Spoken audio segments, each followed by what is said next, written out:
सजदा करूं, सजदा करूं।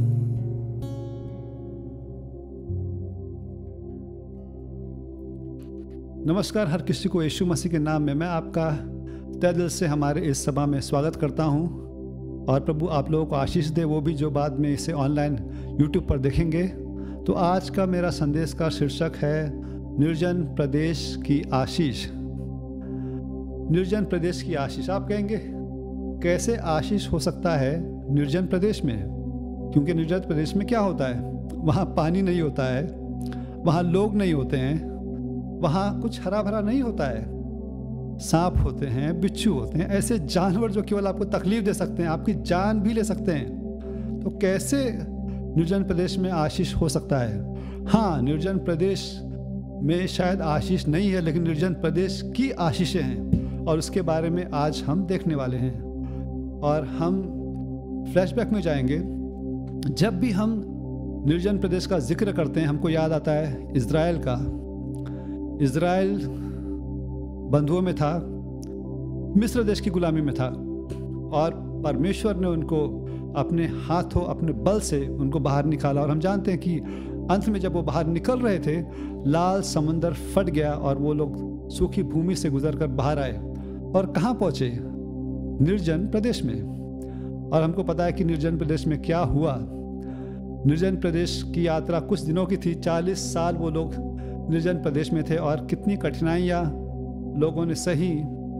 इसलिए नहीं कि परमेश्वर उनके साथ नहीं था, क्योंकि वो लोग निर्जन प्रदेश में नाकाम रहे। उन लोगों ने प्रभु का आदर नहीं किया, उनके आज्ञाओं का पालन नहीं किया। वो लोग कुड़कुड़ाए, उन लोगों ने पाप किया। परमेश्वर ने उनको वादा किया था, उनको वो भूमि देगा और वो भूमि जो उनके वादे का था, लेकिन वो वहाँ तक नहीं पहुँच पाए। क्यों? क्योंकि निर्जन प्रदेश से गुजरना था उनको और वो विश्वास योग्य नहीं रहे। लेकिन हम एक और निर्जन प्रदेश जानते हैं, दूसरा निर्जन प्रदेश जिसमें यीशु मसीह गुजरा। तो हम उसके बारे में आज देखने वाले हैं। हम आगे वचन में देखेंगे, मत्ती का 3 का 16 और 17।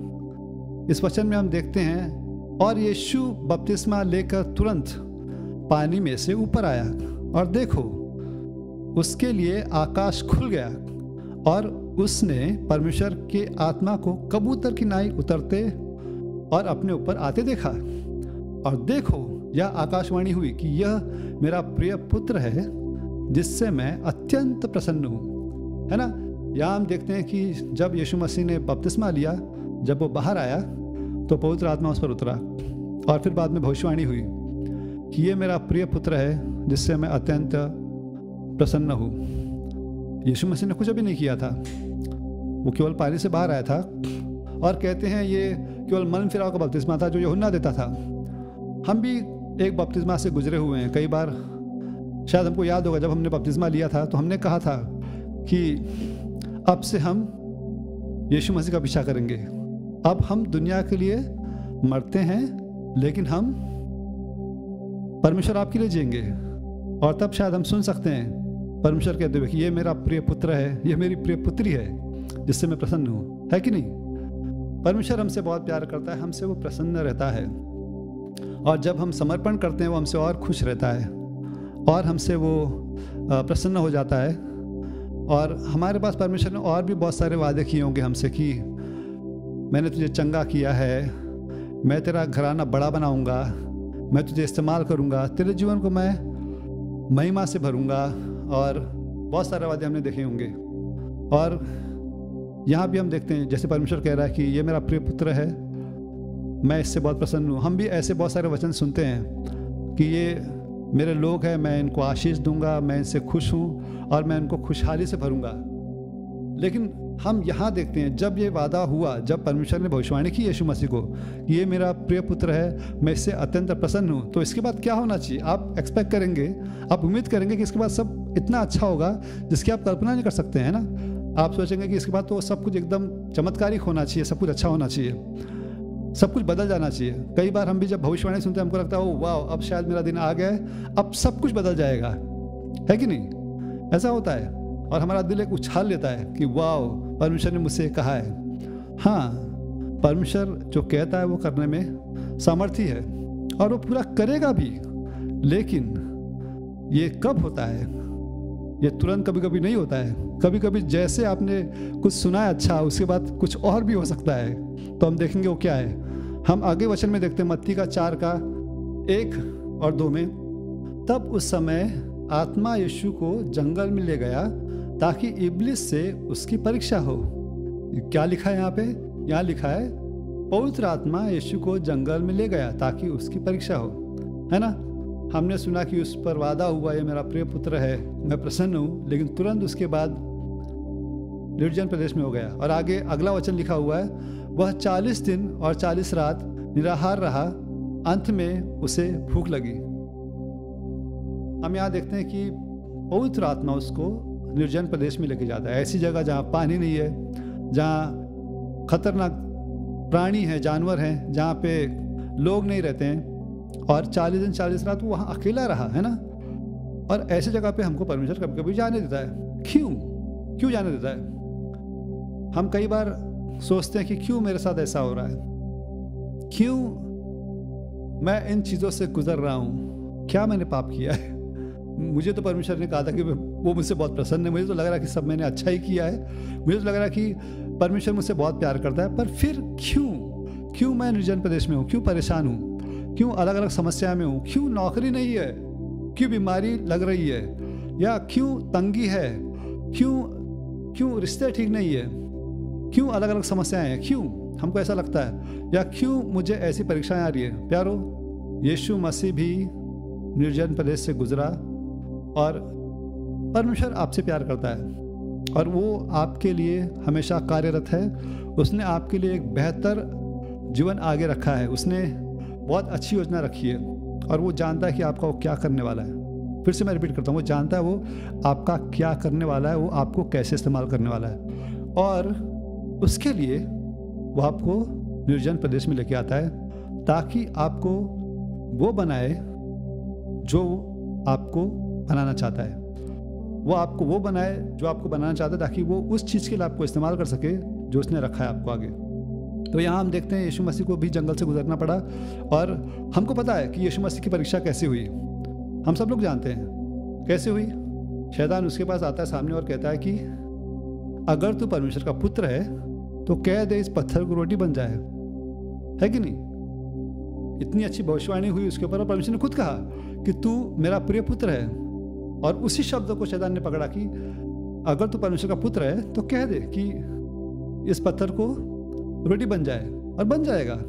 लेकिन यीशु मसीह ने क्या कहा, मनुष्य केवल रोटी से नहीं लेकिन हर उस वचन से जिएगा जो परमेश्वर के मुख से निकलता है। प्यारो, हमको परमेश्वर बनाता है और बनाने का एक भाग ये है, हमको समझना है कि हमको जीने के लिए रोटी और कपड़ा और मकान नहीं चाहिए।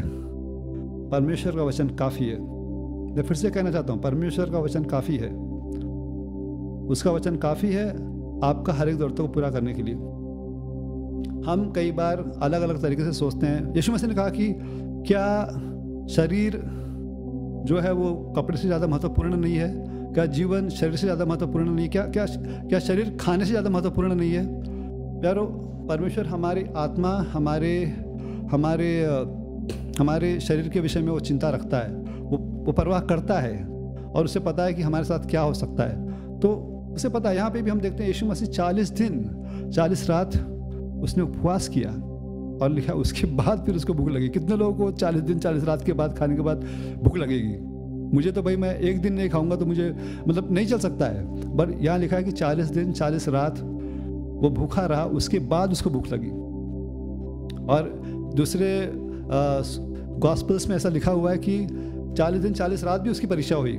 हालांकि हम खाली जानते हैं कि वो 40 दिन 40 रात के बाद परीक्षा हुई, लेकिन उस 40 दिन 40 रात के दौरान भी उसकी परीक्षा हुई। तो प्यारो, हम जानते हैं कि परमेश्वर हमसे प्यार करता है और जब हम परीक्षा में जाते हैं परमेश्वर हमारे साथ रहता है। और यीशु मसीह ये जानता था कि परमेश्वर उसके साथ में है और उसका ध्यान, भले ही वो इन चीज़ों से गुजर रहा था, उसका ध्यान परमेश्वर के ऊपर था। इसलिए उसने ये कहा कि मनुष्य केवल रोटी से नहीं लेकिन उस वचन से जिएगा जो परमेश्वर के मुख से निकलता है। और बाद में दूसरी परीक्षा हमको पता है कि उसको शैतान जो है उसको मंदिर के ऊंचे शिखर पर लेके जाता है और कहता है कि यहाँ से तू कूद जा, लिखा है कि स्वर्गदूत तू जाके बचा लेंगे, और उसने कहा कि तू अपने परमेश्वर की परीक्षा मत करना। दूसरी बात यह हमको जानना है कि हमको परमेश्वर की परीक्षा जानबूझ के नहीं करनी है। कहने का अर्थ हम खुद को मुसीबत में जानबूझ के नहीं डालें। समझ में आ रहा है? हमको अपने आप को मुसीबत में जानबूझ के नहीं डालना है। अगर हम खतरे में जानबूझ के जाएंगे प्रॉब्लम ही होगा। हम जानबूझ के अगर रिस्क लेंगे बेमतलब का तो प्रॉब्लम ही होगा। लेकिन अगर हमारे ऊपर प्रॉब्लम आता है, परमेश्वर हमको उससे बचाता है। फिर बाद में हम देखते हैं कि शैतान उसको सबसे एक ऊंचे पहाड़ पर लेके जाता है, ऊंचे पहाड़ पर और कहता है कि ये सारा संसार का वैभव जो है मैं तुझे दे दूंगा। और परमेश्वर वो याद कर, तो यीशु मसीह कहता है कि दूर है शैतान, ऐसा लिखा है कि तुझे केवल तेरे परमेश्वर की आराधना करनी है। प्यारो, हमको जानना है कि निर्जन प्रदेश हमको बनाने के लिए है। परमेश्वर हमको निर्जन प्रदेश में लेके जाना चाहता है या लेके जाता है क्योंकि हमको वो कुछ बनाना चाहता है और कुछ बातें हमारे दिल में बिठाना चाहता है।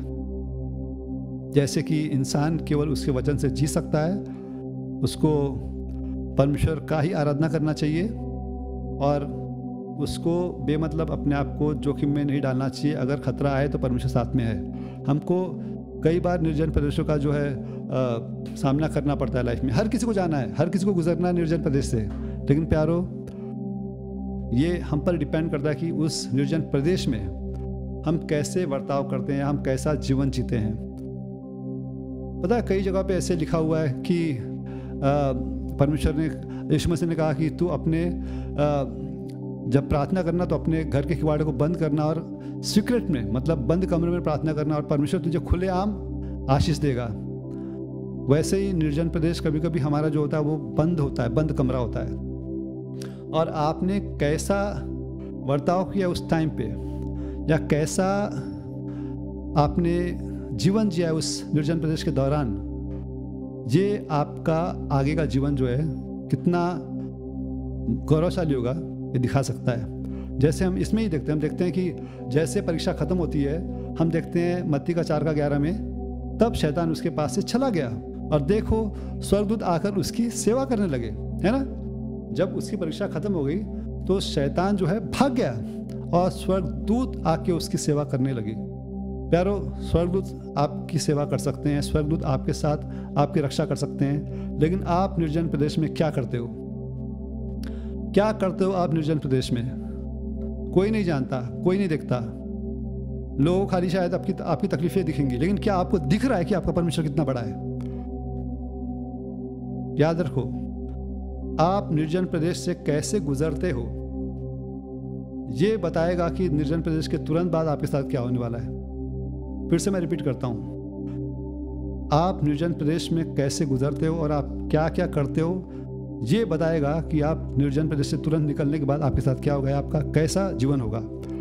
और ये बहुत महिमा से भरा भी हो सकता है और अलग भी हो सकता है, लेकिन परमेश्वर चाहता है कि आपका जीवन जो है वो महिमा से भरा हो। जैसे इजराइलियों का हम देखते हैं कि वो लोग 40 साल निर्जन प्रदेश में रह के भी, कई चमत्कार देखने के बाद भी वो नहीं पहुंच पाए, है ना।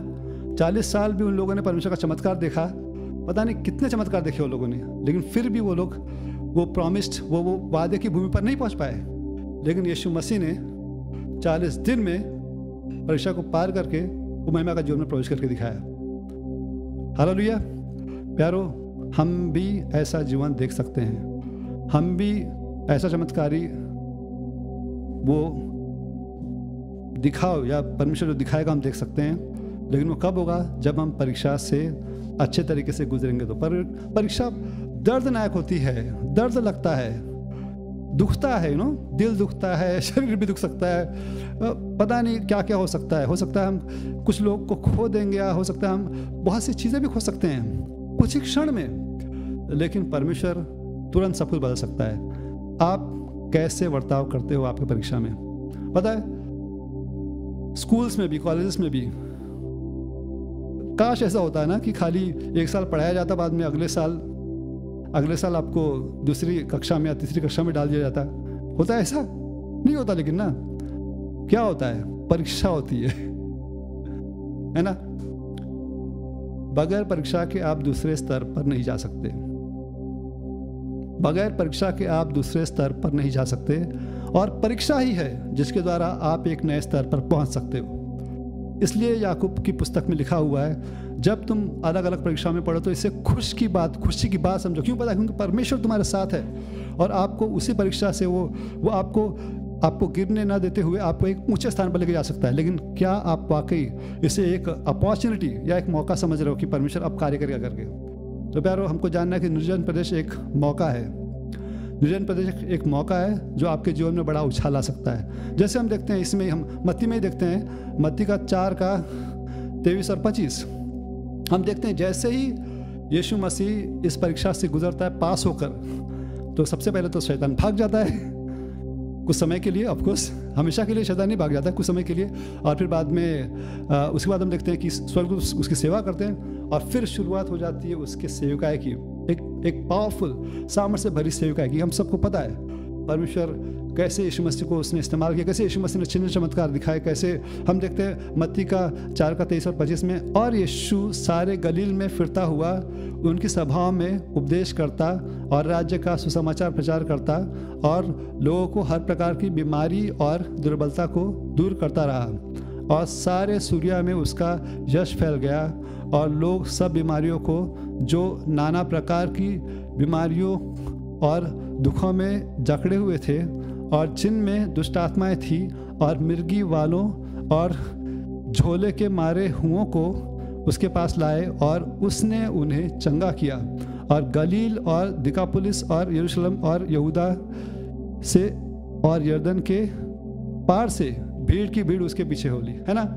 कितना बड़ा कार्य उसके बाद हम देखते हैं। लेकिन प्यारो, है ना, हम देखते हैं कि यीशु मसीह ने कितने चमत्कार किए। उसने इनफैक्ट मुर्दों को भी जिलाया, उसने कोड़ियों को भी चंगा किया, और बहुत सारे हम चमत्कार देखते हैं। भीड़ के भीड़ उसके पीछे हो गई। लेकिन प्यारो, अगर वो उस निर्जन प्रदेश में अगर फेल होता तो क्या ये हो पाता? है ना? क्या वो अगर पूरे विश्वास योग्यता से उस निर्जन प्रदेश में से अगर नहीं गुजरता तो क्या ये हो पाता? प्यारो, यही सवाल हमारे पास है कि हम निर्जन प्रदेश में क्या करते हैं। कोई नहीं देखता, कोई नहीं जानता। उल्टा कुछ लोग तो सवाल भी उठा सकते हैं कि अरे बेचारा प्रभु प्रभु करता है, लेकिन देखो कितना परेशान है। लेकिन जब हम निर्जन प्रदेश में हैं, हम जो भी करते हैं, कोई ना कोई तो है जो प्रभु है जो देखता है, और वो सही प्रतिफल देता है। प्यारो, आप अगर निर्जन प्रदेश में सही हो, अगर आप वाकई प्रभु की इच्छा के अनुसार चल रहे हो, आपका उछाल बहुत निकट है, आपका महिमा भरा जीवन बहुत निकट है। तो इसलिए मैं आपको उत्तेजित करना चाहूँगा कि निर्जन प्रदेश जो है उसमें विश्वास योग्य रहिए और आपका ध्यान प्रभु पे रहे। निर्जन प्रदेश में आशीष जरूर नहीं होगी, लेकिन निर्जन प्रदेश की आशीष बहुत बड़ी है। जो अपने परीक्षा से पार होता है वो परीक्षा का मुकुट पाता है, उसका इनाम पाता है। इसलिए आपको विश्वास करना है। हम जानते हैं कि ये बीच में अभी जो कोरोना का जो लहर चला था, अभी भी कई लोग परेशान हैं इससे। हम जानते हैं कई चीज़ें जो है लोगों को परेशान कर रही हैं। इन दिनों बहुत सारे लोगों का जीवन जो है वो परीक्षाओं से गुजर रहा है। लेकिन प्यारो, एक चीज़ हमको जानना है, यदि हमारा ध्यान परमेश्वर के ऊपर है, परमेश्वर सामर्थी है हमारे जीवन को तुरंत बदलने के लिए। तो हाँ, निर्जन प्रदेश दर्दनायक है, लेकिन निर्जन प्रदेश की आशीष भी बहुत बड़ी है। क्या आप इससे विश्वास योग्यता से बर्ताव करेंगे? क्या आप इसमें विश्वास योग्यता से चाल चलेंगे? क्या आप आपके प्रभु पर भरोसा करेंगे? यकीन मानिए, आप यदि ऐसा करते हैं, आपका आशीष नहीं खोएगा। प्रभु की स्तुति हो। तो प्यारो, जो लोग चाहते हैं कि इस निर्जन प्रदेश में गुजरते समय वो प्रभु का हाथ अपने जीवन पर देखें, या वो वाकई इन परीक्षाओं से स्वस्थ और पास होकर गुजरे, वो मेरे पीछे ये प्रार्थना बोल सकते हैं। यीशु मसीह, आप मुझे क्षमा कीजिए। मेरे जीवन को मैं आपके हवाले करता हूं। आप मेरे जीवन में आइए, मुझे सामर्थ्य और शक्ति दीजिए, और मेरे जीवन के परीक्षाओं से सफल होने के लिए सहायता कीजिए। मैं प्रार्थना करता हूँ, आमीन। सो इस समय हम आशीष की प्रार्थना करेंगे। पिता परमेश्वर का प्यार, हमारे प्रभु यीशु मसीह का अनुग्रह और पवित्र आत्मा की मीठी सहभागिता आपके साथ बनी रहे। प्रभु आप सबको आशीष दे और आपका हफ्ता आशीष से भरा हो। प्रभु की स्तुति हो।